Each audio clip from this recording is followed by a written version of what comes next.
Marxist പാർട്ടിക്ക് കഴിഞ്ഞ തെരഞ്ഞെടുപ്പുകളിലുണ്ടായ നേട്ടങ്ങൾ എത്രയാണെന്ന് എല്ലാവർക്കും അറിയാം. അതുകൊണ്ട് തന്നെ എനിക്ക് യാതൊരു ഭയവുമില്ല. ഇപ്പോൾ 7 നിയോജകമണ്ഡലങ്ങളുള്ള അസംബ്ലി നിയോജകമണ്ഡലങ്ങളുള്ള കോട്ടയം പാർലമെൻറ്റ് മണ്ഡലത്തിൽ 5 അസംബ്ലി നിയോജകമണ്ഡലങ്ങളിലെ UDFൻ്റെ MLA-മാരാണ്, ശ്രീ മോൻസ് ജോസഫ് ഉൾപ്പെടെ UDFൻ്റെ MLA-മാരാണ് നിയമസഭയിൽ പോകുന്നത്. കഴിഞ്ഞ പാർലമെൻറ്റ് തെരഞ്ഞെടുപ്പിൽ ശ്രീ ജോസ് കെ മാണിക്ക് 7 അസംബ്ലി സെഗ്മെൻറ്റുകളിലും ഭൂരിപക്ഷം കിട്ടുകയുണ്ടായി. അതുകൊണ്ട് യാതൊരു സംശയവും വേണ്ട.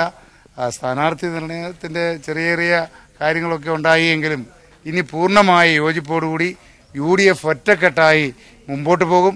അതുകൊണ്ട് തന്നെ വിജയം സുനിശ്ചിതമാണ് എന്ന് ഞങ്ങൾക്ക് ഉറപ്പുണ്ട്. ഇല്ല, അതൊന്നും വിശദമായിട്ട് നമ്മൾ ചർച്ച ചെയ്യേണ്ട കാര്യമില്ല. അല്ല ഇന്ന് ഉമ്മൻചാണ്ടി സാറാണ് നേതൃത്വം കൊടുത്തുകൊണ്ട് ലീഡർഷിപ്പ് യോഗം കൂടുന്നത്. കോട്ടയത്തെ UDF കൺവെൻഷൻ ഉദ്ഘാടനം ചെയ്യുന്നത് ബഹുമാനായ ഉമ്മൻചാണ്ടി സാറാണ്. കോൺഗ്രസ് നേതാക്കന്മാരൊക്കെ ഉണ്ട്.